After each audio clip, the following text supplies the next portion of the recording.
Assalamualaikum warahmatullahi wabarakatuh. Saya Tirta Harimurti dengan NIM 44319120030 dari Fakultas Ilmu Komunikasi jurusan Marketing Komunikasi Universitas Mercu Buana. Video ini dibuat untuk memenuhi tugas besar 1 Sosiologi Komunikasi dengan materi pembahasan pertemuan keempat Sosiologi Kelayak. Pada pertemuan ini, kita akan mengenal karakteristik massa dalam pendekatan ilmu sosiologi dan ilmu komunikasi, serta pemahaman tentang konsep kelayak dalam ilmu sosiologi. Konsep kelayak terdiri dari beberapa kelompok. Pertama, kelompok masyarakat. Dalam Kamus Besar Bahasa Indonesia, memaknai masyarakat sebagai sekelompok atau sejumlah manusia dalam arti seluas-luasnya dan terkait oleh suatu budaya. Masyarakat berbeda dengan kelayak. Masyarakat bisa dibilang public, community, people, sifatnya lebih umum dengan karakteristik tertentu. Sedangkan kelayak dikaitkan dengan kegiatan komunikasi massa, di mana di dalamnya komunikator dan kelayak sebagai massa audiens atau komunikan. Kedua, kelompok social group. Kelompok sosial merupakan kelompok berskala kecil dengan struktur hubungan anggota kelompok relatif berjalan stabil. Semakin kecil sebuah kelompok, maka semakin besar kemungkinan setiap anggota saling mengenal suatu dengan yang lain. Sudarto tahun 2005 mengatakan, pada tingkat paling rendah kelompok sosial yang kita ikuti adalah keluarga. Ketiga, kerumunan. Sunarto tahun 2005 memaknai kerumunan sebagai kolektivitas manusia yang secara kualitas lebih besar dibanding kelompok sosial. Hal ini perlu digarisbawahi adalah bahwa kerumunan bersifat sementara. Jarang sekali dapat dibentuk kembali seperti bentuk pertamanya.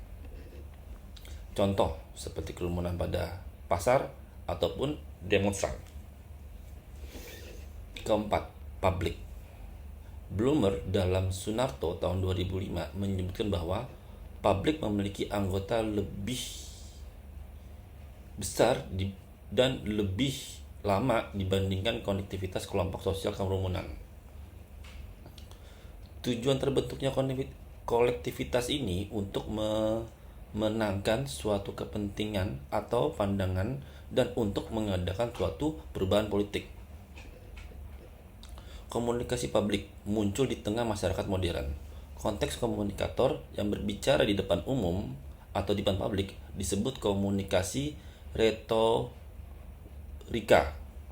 Dimaknai sebagai kemampuan memiliki pembicara mempengaruhi orang banyak.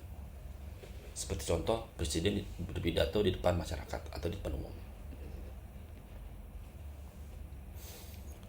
Kelima, kelayak massa. McQuill dalam Sunartio tahun 2005 menegaskan bahwa istilah massa dalam hal ini mencakup beberapa unsur kelayak yang berkaitan dengan media massa. Secara kuantitas, massa lebih besar dibandingkan kelompok sosial, kerumunan, dan publik. Massa pada umumnya kurang memiliki kesadaran tinggi dan identitas sendiri serta tidak mampu bergerak secara serentak dan terorganisir untuk mencapai suatu tujuan. Keenam, kelayak media komunikasi massa. Lapierre dalam Sumadiria tahun 2014 berpendapat bahwa lingkungan ini seperti rumah, keluarga, dan jaringan persahabatan lebih kuat mempengaruhi nilai, sikap, perilaku individu apabila dibandingkan dengan media massa. Kondisi saat ini, media sosial lebih mempengaruhi dibandingkan media massa tradisional.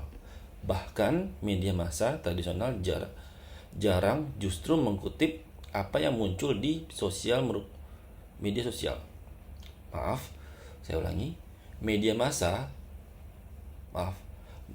Bahkan media massa tradisional justru mengutip apa yang muncul di media sosial yang merupakan media milik pribadi setiap seseorang. Semua faktor itu tidak saja mempengaruhi penggunaan media seseorang, melainkan juga mempengaruhi apa yang ditentukan dalam media. Terima kasih. Assalamualaikum warahmatullahi wabarakatuh.